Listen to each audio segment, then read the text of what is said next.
so excited to have you guys on the show. Thank you for joining me today. So why don't you introduce yourselves? Why don't we start with Monica? Oh, well, first of all, thank you for having me. Susanna has been wanting to be on this podcast for such a long time.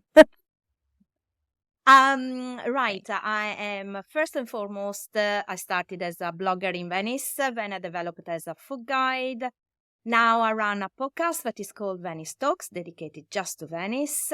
I am a social media manager. I write books. I recently also been involved in producing documentaries. And what else? Oh my gosh, I do too much ADHD. You said it. That's it. All right. Actually, let's say I put my brains to use. Okay. That's your brief intro. We're going to unpack all of that in a second. But Oh, Romena, why don't you introduce yourself to everyone? Hi, everybody. I'm Romena Brugnerotto, and I'm a tour leader here in Venice since 10 years right now.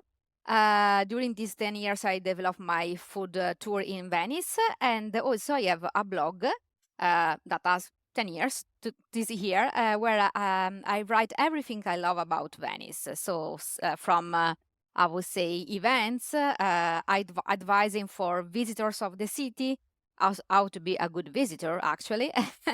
But also I wrote a lot. I write a lot also about books because I love to read. So they are all information about books about Venice. All right. You forgot to say what your blog is called. Yes, that's true. It's Romy in Venice, since all my friends, they call me Romy or Ro.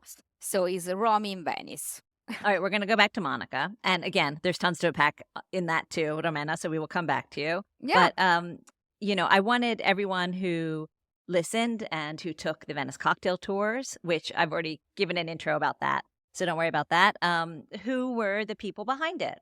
So, Monica, you said you do a lot of things. You pick one, pick all.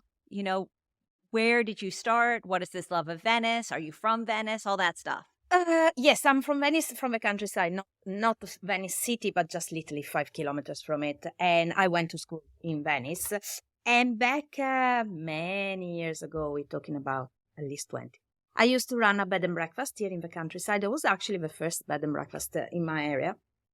And I was so fed up with people coming back to Venice complaining about the food and how, things that weren't going right. I mean, they loved the city, but things were going wrong, like, basic things, whatever. So I started to run a blog dedicated to Venice in connection to my Airbnb. To my bed and breakfast. And as I was doing the blog, many people on social media start to write into me, oh, shall we go for a drink when we come over? And you do it once, you do it twice, you do it 3 times, and then you go like, hang on, guys, it is my time. I noticed that people were enjoying it, so I started the first cicchetti tour in the city. From there, I loved it. I really, it's something that I really, really love doing. It grew bigger. From there, I started to do other tours, like a cake and chocolate and so on, wine tasting and whatever. And then from there, I started writing a book about cicchetti that was published about 3 years ago. It's called Andar per Baccari, dedicated to the osterie and the bars of the city with recipes and so on. From there, I discovered that I really like talking on the microphone. So I started my podcast, kind of let my blog. No, okay, the blog is still there, but let's say I dedicated my time mainly to the podcast because I realized that people don't have much time to read or don't want to read so much anymore. And I still wanted to get all the information about Venice across. And I found this media, the podcast, to be the best way to do it because people were listening. And I'm very pleased because I'm already on the 2nd season and every single person that books my tours tells me, we listen to your podcast. So I'm very happy because I'm giving, it's dedicated to Venice on 360 degrees. So it's not just a bit touristic Venice. It's Venice as its whole. I talk about the people that live here, the people that work here, but about everything. So I like it. And then recently I got involved also in doing documentaries. Plus I do loads of social media. That's me. Social medias, I love doing them. So, let's go back. Let's go back to what you said. You said first you started going out with people because they said, come, let's go for a drink. And then you decided to start your cicchetti tours. Mhm. Now, why immediately did you decide food? Were you always going out? Or, the 3 Have times you before, did you go out just for look at me? cicchetti? Don't I look like somebody who likes eating? No, That's because all Italians. That's okay, all no, Italians, okay. right? Well, first of all, I'm not a monument guide, so I couldn't go Okay. and do any other tours. And to be honest with you, it's not something I wanted to do. So actually, my first tour was a food and ghost tour. Because I combined a little bit of stories about, spirits, ghosts and spirits of Venice with the food. Then eventually, I stopped doing it and concentrated on cicchetti. Cicchetti because I realized that is something that a lot of when I started in 2008, nobody knew outside of Venice what they were. Right. It was one way to introduce people to real Venetian food, because everybody was complaining that Venetian food was touristic, they weren't eating well. And, when I started writing and about, because I'm a food blogger, so I write about food. I used to be a restaurant reviewer as well for many years. I thought it was a great way to do, to introduce people to Venetian food. And I actually eventually started to do cooking classes as well. So I forgot about that because I haven't done it for a while. I did cooking classes with a company called Cook in Venice, me and a partner of mine. And that's it. Because I think food is the best way for people to experience a country. It's a safe way to experience a country. From the food, you can understand so much. You can understand the history, you can understand the people, and it is a beautiful approach to visiting a place, I think. Of course, that's why we're starting. That's why we started Venice Cocktail Tours. Now, Romena, give us a short history of how you started and how you got to be here on the podcast right now. Thank you, Susan. We met with Monica, I think something like 10 years ago. We have to check very well. I think next year we will celebrate, probably going to New York, right? Yeah. and at the moment I was meeting Monica, I was in a bit of a change in my kind of work because before I lived for some years in Rome, where I always worked on tourism. Since I was working on the bookshops in Rome, providing, I would say, books and also merchandising to the people. Then when I come back to Venice, where actually I born, I was working with the Venetian Hotelier Association. That was a great experience because I had the possibility to meet a lot of new people, so making, I would say, friendships and so on. But actually, almost 10 years ago, I was almost at the end of this experience for many reasons. Oh no! And I want to You lost change. it. And I, at that point, I remember that I had, I would say, a license for guiding tours. Actually, that I take something like 15 years ago. So I say, oh, let's try. It could be nice now, like an experience in between probably two kind of job. And then it became my, I would say, my primary job at the end till today, making very different experiences. So meeting a lot of very different people. So I mean, from the people that were on cruise ships, that were probably older people or people with, I would say, more requesting people. And then meeting also people that were for the first time in Venice. So I need to figure it out how to give them, I would say, the best experience, even if in not large time, probably sometimes just a half hour coming from the airport into the city. Give them news, give them advice, try to help them to understand the city, because when the people they come over here, they are really, really surprised.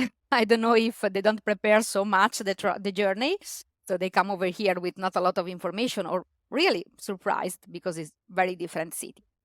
And from that is about 10 years that I do this job. I'm really happy, even if sometimes it's really hard, like in this day that is really hot outside. But normally I meet I would say, very happy people since they are on vacation. They want to learn, they want to experience the city. So my best, I would say, my preferred guests are the ones that are, I would say, open to suggestion, open to advice about things, about food, about how to experience the city, even if in this day could be just go to the beach because it's so hot that you cannot visit Venice in the afternoon. So go to the beach because it's better. You know, it's funny. You brought something up. When I do London cocktail tours, really my favorite, even though I love all my guests, my favorite are ones who have never been to Soho, because I do them within Soho right now. And so it's a way for me to show them and be kind of their first experience, show them their first experience of the wonder that is Soho. You know, both, you can take this separately or whatever. Do you, what you said, Romena, that some people had never even been. What was, like, both of you, the most surprising thing that people find about Venice, or your favorite type of person to take around? Is it also the people who are new, or the people who've done a lot of research already? Romena, why Well, don't you start, since Yeah. you were talking about it first? Yeah. It happens many times that on the past time, just coming from the airport into the city, when we arrive, imagine in the afternoon, early sunset, the people, they start crying. So Oh, this is really amazing. Sometimes they told me, "Oh, I'm so sorry, I'm so emotional at this moment." No, I'm gonna cry also me, no problem. So yes, I love the people that really they dream for a long time to be in the city, and then when they arrive, they have the feeling that is what they want to do.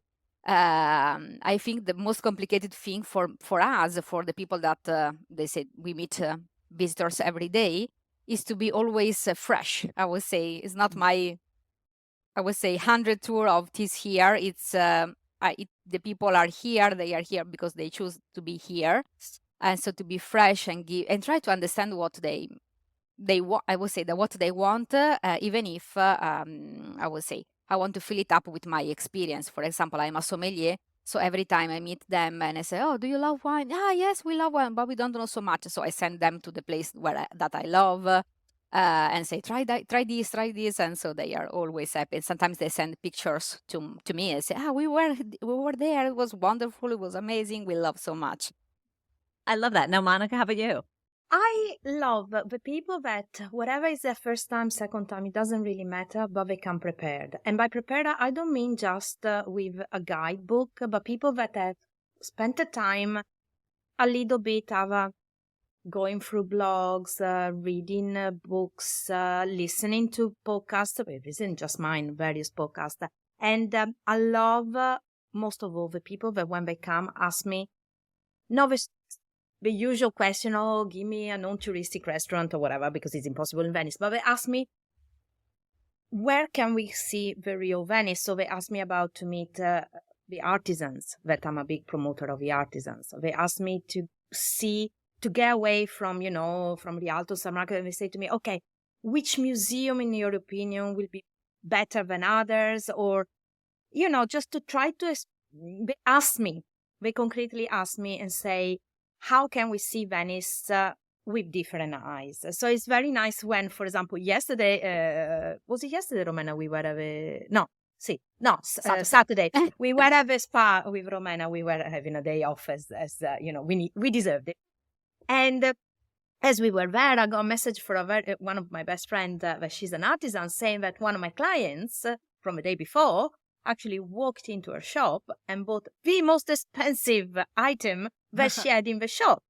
And I got a message this morning from the same client thanking me for recommending her, because she's been wanting to buy something like that forever, and she finally found it. So when these connections happen, for me, it's beautiful. And I do think that is the main problem. I always say the main problem with Venice over tourism is not the numbers. I always said it's not the numbers. It's the time, the length of time people stay in Venice, and the fact that people do not arrive prepared. They arrive here, they have got no idea what to do, and they miss out so much. So they'll end up doing St. Mark's and get annoyed because it's packed. They come when it's very hot, and they pretend to go out during the day when it's very hot. A little bit of research, as Romena said. If they do a bit of research before, people will have the best experience in Venice, and they need to stay at least 5 days. Sorry, the minimum. No, I agree. I remember when we used to come for 2 weeks as a family, and people would say, "What do you do in Venice for 2 weeks?" And we're Shall we like, start? yeah, we don't even get to do everything that we want to do in the 2 weeks. Because I always thought of Venice as the whole place is a resort. So it's a place that you come to relax. You get into the groove. You can't rush unless you're like to run over bridges and stuff. There's no way to rush. You can't get in the taxi and say go go go, and let even the water they taxis go, take a while. but they go at their own speed. So All right, exactly. you go. So you can't really run around the city, and even if you try, you're going to be like shoving tourists out of the way. So my dad always used to he became Marcello Mastroianni, we always said, and he was a very square American, and with, of course, a love of Venice, and he would take his jacket and put it over his shoulders and just walk the streets calmly. I mean, it's just a place to spend time. And over all these years, I'm sure you ladies know this, that you always see something different because it's an always evolving city. Kind of what have you seen as changes since the 10 or more years that you've been doing tours? Personally, I think a problem with changes I've seen, apart from the fact that the season has shifted. August used to be the busiest. I mean, crazy. I used to refuse to work in August, but now there's nobody around. Everything has shifted to September, October. And I would say, I don't know if Romena agrees with me, April, May, okay, those are the busiest time. I've seen more and more and more, how can I say, I don't want to be nasty, whatever, but I got to say, I've seen a big increase of not so nice tourists, okay? Oh. Uh-huh. Let's say the winter period will be the time where we used to have people that used to come and stay for 1 month, maybe 2 months. They're not visitors, they're not tourists, they're lovers of Venice. And unfortunately, I think we lost some of them. They used to be for many, many years, because Venice was expensive. It was a journey of a lifetime. So people used to put the money away and they used to come for a week. And you know that you had to spend the money. And well, now instead people want to do it even if they cannot afford it. And it's done on the cheap. And that's what's happening. And unfortunately, it's become Instagram. Just take snapshots, take a picture of it. Does it even matter if you actually take a picture properly of a place as long as you are in it? Okay, and your face is better than what's at the back. There's been an increase of horrible places to eat for the tourists, fast food that is horrible. But I realize it's not just foreign people, Italian themselves go there. So I don't know. That's, that's what I've seen worse. I don't know if Romena agrees or not. Yeah, I was going to say there was always the menu turistico. I don't see those signs anymore, but I see like people cranking out cicchetti that aren't really cicchetti, that kind of thing. Yeah. Sorry, Romena, go ahead. What do you think over the years that you've been, leading tours? No, I totally agree with you, ladies, because I think that I always say the companies that take people over here for very cheap, I would say very cheap price for airplane and so on. They are changing a little while the people that are coming to Venice, actually. And August right now, as Monica was saying, is considered low season, okay, almost till the end of this month when we have the film festival. So low season means good prices for hotels, or the people, they go on the camping along the lagoon, and also them, they are really not prepared. They come over here when the weather is not so good. So they cannot go to the beaches, they come to Venice. But they really come over here without nothing to do. They just walk to St. Mark, they take few pictures, they buy some pasta on the go, and then they go back to the camping. Just, I would say a week ago, I was just on the Vaporetto stop, and there was this guy, it was an incredible bad smell. I said, what is that?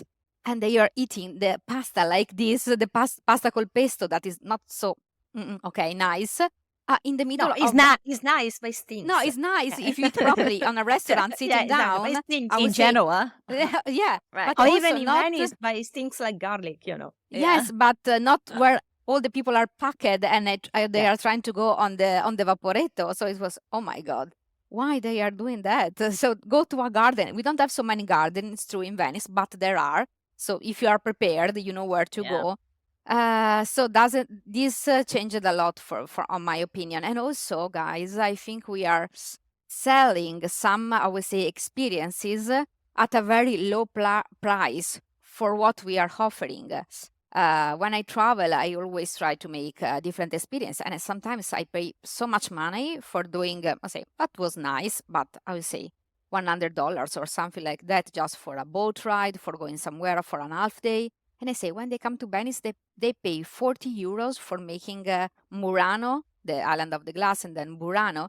But why why we sell such a low price? Because the people that they just book because they have half day free. They come, they don't know nothing about where they are coming, and so they say, "Oh, Burano, that is wonderful." There was nothing, just few shops, a few restaurants. Okay, probably Yeah. you are not the right people Or on Burano. or it's not the right tour. They're not giving people because they're charging so little. But It's yeah, they just don't give any information. There is no right. They point. don't give it Well, here. obviously, Go because they don't pay and the person. Obviously, if you don't give information, it's like if you take a Right. taxi at the end. Yeah, Yeah. that's true. Exactly. Now, I want to get back to the tours that you do, Hmm. and tell me a little bit about those that you're doing already, and then we'll talk about how The new one. our tour started. So, Monica, why don't I you talk start about? because I started because she came Yes, after. you Okay, start. she came You're the after. queen of the cicchetti tour. Okay. That's why you're asked to be on No, I can honestly TV and say that. everything. So, well, I'm not gonna go too much in details because I want them to come and do my tours. But let's Of say, course, don't give of any course. secrets away. Of course, but let's say during my tours, and I know Romena does the same anyway. During my tours, I try to give is first of all, as the years gone by, I reduce the amount of places where I go, and increase the amount of information I give, because I right now is perfect. As in, I realize it's not a question of doing a pub crawl. It's not pub crawl. It's not a question of getting people drunk or cramming them with, all sorts of things that got nothing to do with each other. So usually I take people, I always say 2 places and a half, because 2 places are cicchetti place, but I start in a different way with another thing. And in each place we sit down for at least an hour. We sit down for a good hour, and they experience only local Veneto wines. I do not give Prosecco at all, because I'm total against Prosecco. Nobody has spritz with me over my dead body. They only get to drink local Veneto wines. They get to try all different sort of cicchetti. And we discussing this with Romena the other day. Let's say, I'm very assertive, as you noticed. And people with me, let's say, do get a choice, but only if I decided to get a choice. As in, Wait, I will explain. I'm just gonna interrupt you one sec, just for people who might not know what cicchetti are. Oh, yes. You want me to Why explain don't you it? tell them what cicchetti Okay, are? cicchetti are not tapas. Okay, they're not appetizers. They're just a way of doing food in Venice. You can have them before lunch, before dinner, for lunch, for dinner, 4 o'clock in the afternoon, whatever you want. You can have them. You can have 1, you can have 10. It's up to you. They're small bites. Okay. A great thing is that each osteria makes different ones, so you can move from one to the other and you always eat different things. There are some basic ones that are the most known Venetian ones, like bacalao mantecato, sardine sour, and so on. But generally, they're small bites that you have them with a glass of wine. And usually they're taken, we say, per fare fondo. So it's like they create a bottom. So by the way, by the time you drink, you don't get drunk. Okay. So it saves you from getting drunk. So is that okay? Is that enough? Yep, perfect. Okay, without giving too much away, yeah? So as I was saying, I'm going to be assertive. So people get to choose if I decide they get to choose. As in, obviously, if somebody says to me, look, I'm allergic, I've got an intolerance, of course, fine, I will not order that. But if it's only a question of people saying to me, oh, I don't like it because, no. First you try, then after you tried, if you don't like it, fine, I'll go and get you something else. But a food tour shouldn't be made to please the customers. You are on a food tour in a country to try the food of that place, okay, then you try. Then, if you don't like it, no problem whatsoever. Then we can take something else. But otherwise, don't take a food tour. Go on your own and pick what you want. You are with a guide that knows about food. Trust me. Also, because I've been dealing with Anglo-Saxon people forever. I mean, I lived in England for a long time. I'm not going to say what, but well, let's say I was married for a long time to a British person. So I kind of understand the British and the American culture. Okay. So I know what the tastes of Anglo-Saxon people are. And I get it. So I'm not going to. But if you don't try something, how are you going to know you're going to like it? And we had this discussion with Romena the other day about how far you can push it, how sometimes the big companies, the tour operators are creating food tours in Venice, please the customers, not to teach them about the food culture of Venice. And then we go towards the way that people expect to come to Venice and eat lasagna, spaghetti, meatball, Pizza. and pizza. But you're fine. I'm not saying you're going to find, but that's not the culture of Venice. I mean, Don't get me wrong. I eat pizza. I eat lasagna and not spaghetti with meatball. It doesn't exist. Spaghetti bolognese maybe, but that's not the culture of Venice. So if you came to Venice and you want to you go to Bologna, you're not asking for cicchetti. You go to Bologna and they're not going to give you cicchetti. They're going to give you lasagna because that's what they make. They make you tortellini. You go to Rome, they give you amatriciana, they give you carbonara. So why do we have to change things in Venice? Why do we have to give the food of other parts of Italy? We go our own cuisine. Let's explore it. So that's me and my tours. Yes. And how about you, Romena? Over the food tours, I do other tours of the city. For example, I do tours of the island of Venice that I love so much. But regarding food tours, I work a little bit of different from Monica. That is nice because we have different style and different way.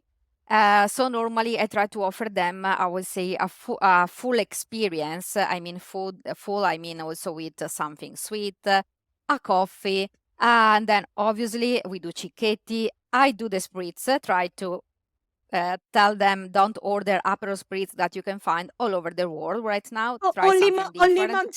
Limoncello. Yes, I had this guest a few weeks ago asking from limoncello spritz, and I say, okay, with a pineapple pizza, and then we have the full experience, the combo, the right combo. No, I say, so try to offer them, I would say, more option. The problem I'm facing right now are people that doesn't eat fish because probably they don't come from, I would say, areas, for example, from the States where fish is great. So they don't even try, I think, sometimes. They are just tuna from the from the little can, from the box. And so try to, to push them to try something different. Even if they, as Monica will say, if they don't like, okay, could be. But always also me, when I travel, sometimes I try something that I don't like. And I say, okay, it's an experience. No, it's a thing that I tried. I was brave trying something on the past years. But trying to offer them this option. And sometimes it's a little bit problem, for example, adjusting with kids that are not so, I would say, so aware of trying because they probably, the parents, they try to offer them what they like, what they love, and so doesn't try so much. But yes, it's really nice to face all the people, I would say, thinking about the different kind of food. I'm lucky. I don't have that problem with kids because mine is an alcohol tour. So, that's true. But saying that, I curate all my cocktails as you guys know, and so I've picked beforehand all the cocktails. And a lot of times I will have someone who even though I'm kind of giving it away, if you looked at the social media, you would see that I offer an espresso martini. Mm-hmm. Now, it's a very specific one, but a lot of people will say, a lot of groups of guys actually like, I would never order this. And then they go, ... but it's one of the best cocktails I've ever had where I have it. Or I don't like mezcal, certain things, but I always say, try. And almost 85% say, oh, yeah, that was interesting. Or even if they didn't like it, they said, I'm glad that I tried it. Exactly. Because it opened my mind because especially with bars and probably restaurants, and as you said, kids, that they always go and order the same kind of cocktail. I love tequila and bourbon, so I'm going to order those cocktails. Usually I see them on the menu. I see a Paloma, I'm going to get it. So this kind of opens just like you both said, you're here in a place. These are the cocktails. These are the foods that are famous in this place. You have to give them some respect as well, to the people who make them, why they're made there, all that. So now to our tours, Venice Cocktail Tours. I remember that I was going to see you, Monica, because Monica and I met I don't know, almost 3 years ago now. 3 years ago, yeah. And The that time at the same time, they time say went geniuses so think fast. alike. I know. It was so fast. I know. Geniuses think of this. What is it? This same thing at the same time. Yeah. Don't you love it? Now, great Calling us minds, geniuses. great minds think Great alike. minds think alike. Yeah, great minds think alike. And that I was going to see you in November. I got COVID, so I didn't come to Venice. Then the next time I came in February, you said, let's meet at a bar. And then you proceed to talk to the bartender about the cocktail tour idea. And I'm like, wait a sec. That's what I wanted to talk to you about. I know. Tell me how the prequel. You decided. The prequel to that. Okay. Yeah, the prequel to The that. prequel and to what was that. going in both of your minds about doing a cocktail tour? For many years now, I think 3 or 4 years, I can't count, 3 years as well. That's where we met with Susan. In Venice, there's been a beautiful event. It's called Venice Cocktail Week. That started during COVID time, and it was actually, I think the first one was the best one. Where it's like all things. The first of everything is always usually because it's the one that you have the best memories. Okay. Of course. Where for a whole week, with Romena, and our livers weren't so impressed, we went to try as many cocktail bars involved in this Venice Cocktail Week. That is an event where all the cocktail bars in the city, most of them are from hotels, were involved in this event where they were introducing different sorts of mixology and cocktails with master's classes, tastings, and so on. Yeah. And me and Romena, as local bloggers, were called in. We decided, I had this idea of doing like the Venice Cocktail Week marathon, by which our aim was to try every single cocktail bar. There were 26. Not realizing that, of course, most of the barman knows us. And so when we arrived there, it wasn't one cocktail, but it was 4. Of course. Times 26, you work it out. So that's why I said at the end of the week, I'm not so sure we were so well and healthy. And as the years went by, we started doing it more and more. And in the last one day we were talking with Romena. I was saying, I'm not saying that I'm tired to do the cicchetti tour, but I repeat, I've got ADHD. Every so often I have to come up with something new. I finished my book. I was on a low, as in mentally on a low. And I said to her, what about we start a Venice Cocktail Tour? And she said, So we sat down and we started to work it out. We worked out on which bars for us will be best. And we actually put it down. And we already had decided how to go. And so the day that I met you, I was going to talk to the barman about this, one of the bars involved. And I remember you looked at me like stunned and said, oh my God, that's what I was going to talk to you. And I felt like a, telepathy, magic, meant to be. Right. And that's it. From there, we developed it. And, from a city that there has been a rebirth of mixology in Venice right now. Not just absolutely thank you to the Venice Cocktail Week, but I think it was a natural progression. Gin has been made a huge comeback in Italy right now, and above all in the Veneto, massive comeback. As in, there's a lot of places, bars dedicated just to gin. There is a bar not far from Venice. It's called Gineria that does it's got about 800 labels, and it does over 100 different cocktails with gin. That is crazy. Yeah, the Aman has one of the largest one of the largest gin collections in Venice as well. Okay. Yes, and I remember when we met, you had the idea of mixology. You kindly said, "Okay, Suze, I want to work with you. Let's do it together." Yay for me! And also, if any listeners to to the podcast have already probably, if they know the show, have listened to some of the ones that I've done for Venice Cocktail Week. And also a little bit of one of those was Marco, who started Gin de Sospiri, Yes. using the botanicals that are on an island, San Erasmo Island, which was, I think, the first to do that, Well, one which of the is first, amazing. yeah. One of the first to do that. And, we came up with this idea of not only to do mixology and to focus on the creativity, should I say, of the cocktail making that's happening right now in Venice, but also to do a tour for about the history of, or the historical cocktails, the Venetian classics, we call it, of things that people might not know.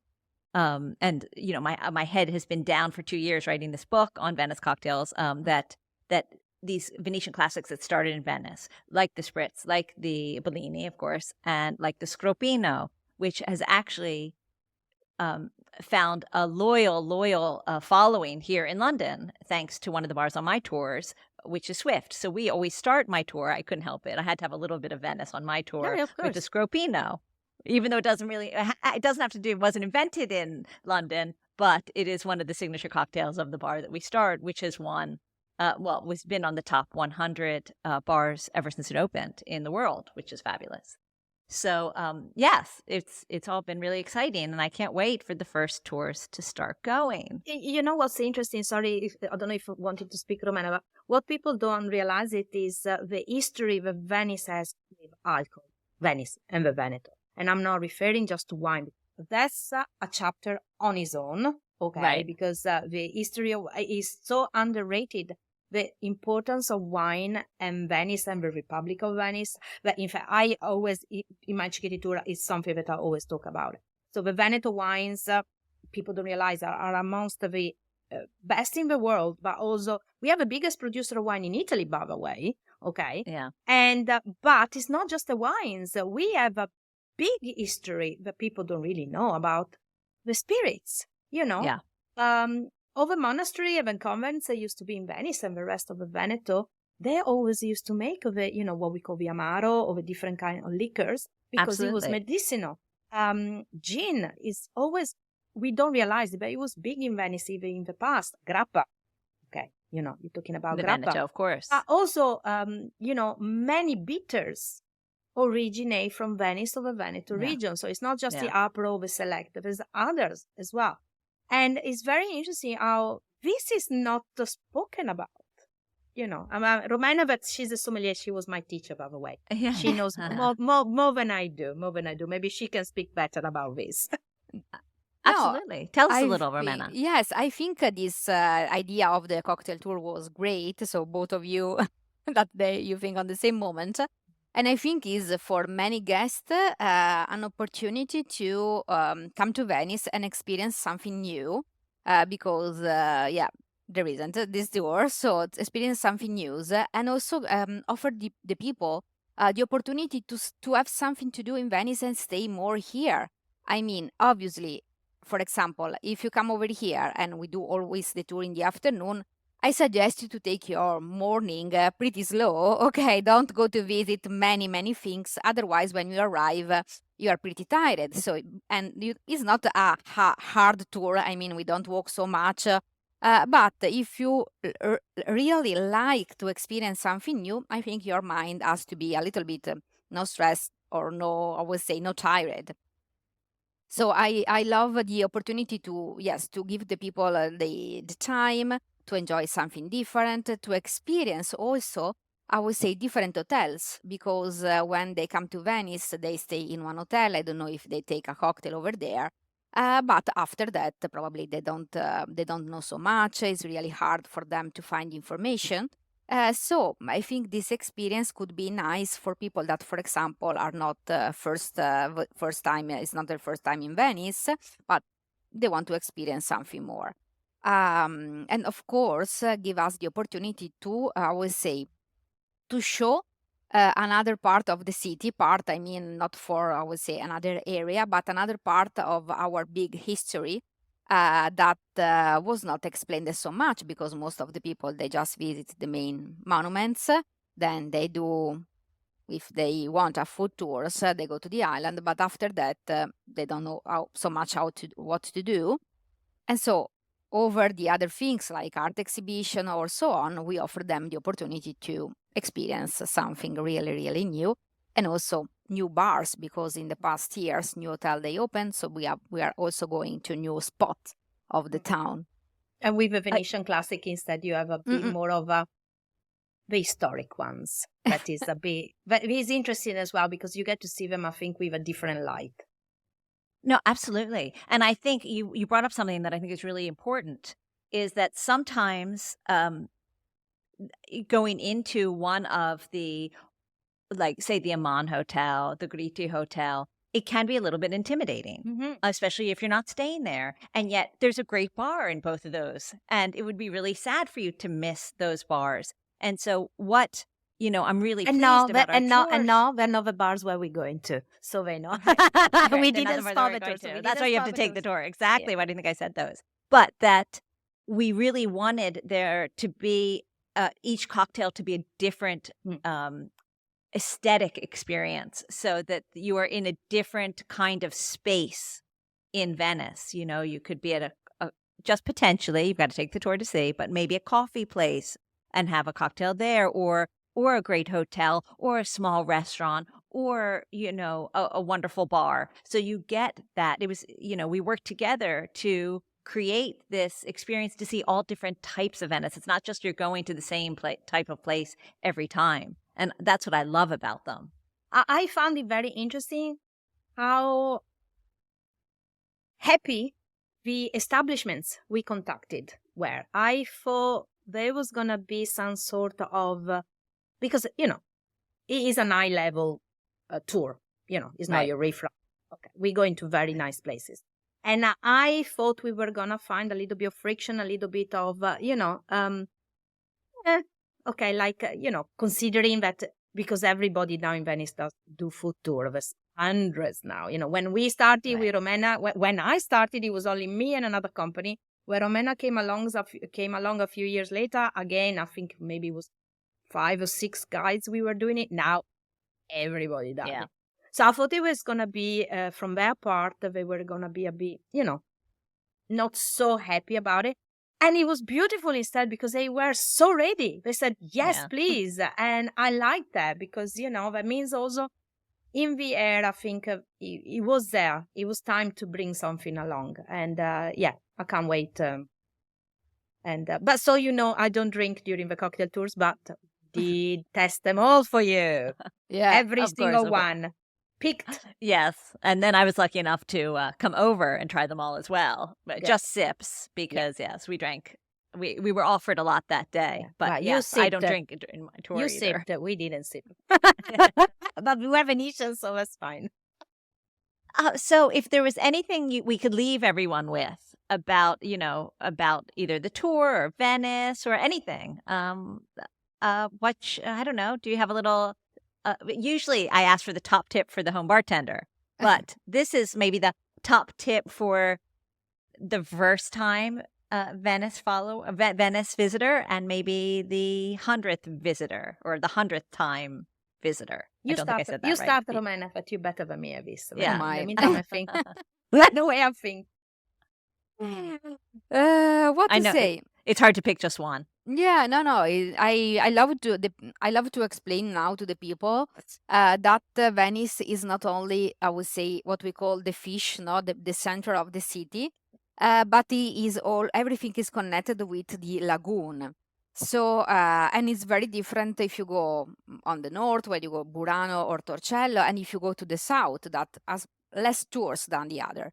So I think that one big suggestion, more in the, I would say, in the good season, I would say spring, summer, and fall season, not so much in the winter, but is to give you the opportunity to explore a little bit the lagoon, and with people, just with a guide, or with people that they know where to go, because one of the things we face, for example, in the summer, are the people that they want to swim on the canals in Venice. That is not a good idea at all.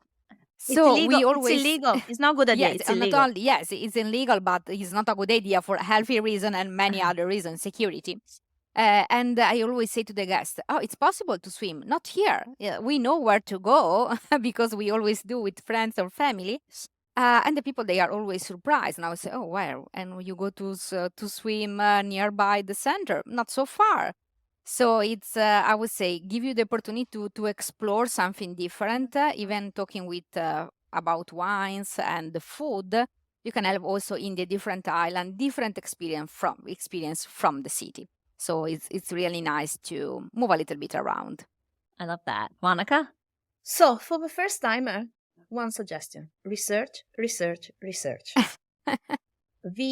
And research though with be careful. As in, somebody made a comment the other day where they said they contacted me. I'm not going to tell you for what, but they contacted me because they found hundreds and hundreds of blogs on the internet, but most of the blogs were typically touristic minded.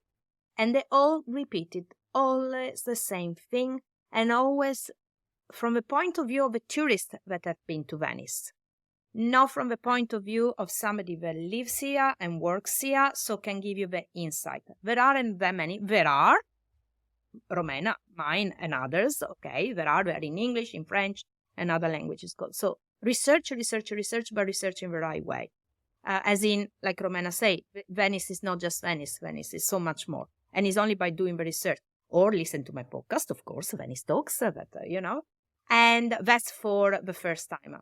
For the people that come back off season, come back in winter. We need people to come back in winter. But for like a month. Don't be put off. It's okay. We'll get rid of the crowds soon. We want the long-time visitors to come back. Please come back. We miss you. Big time. We miss you. As someone who comes in January, let me tell you, I'm with you there. Yeah. I love I January know and the February weather in is not Venice. great, but there is nothing as beautiful as Venice in the fog. I'm sorry. Yeah. No, I Blue totally... skies have got not a patch on Venice in the fog. Sorry. I'll leave you with one story. The first time I ever came to Venice when I was a little girl, it was very, very foggy. And my mother said to me in the boat, and I remember this, and she said, "I'm so sorry you can't see it just right now, like picture postcard."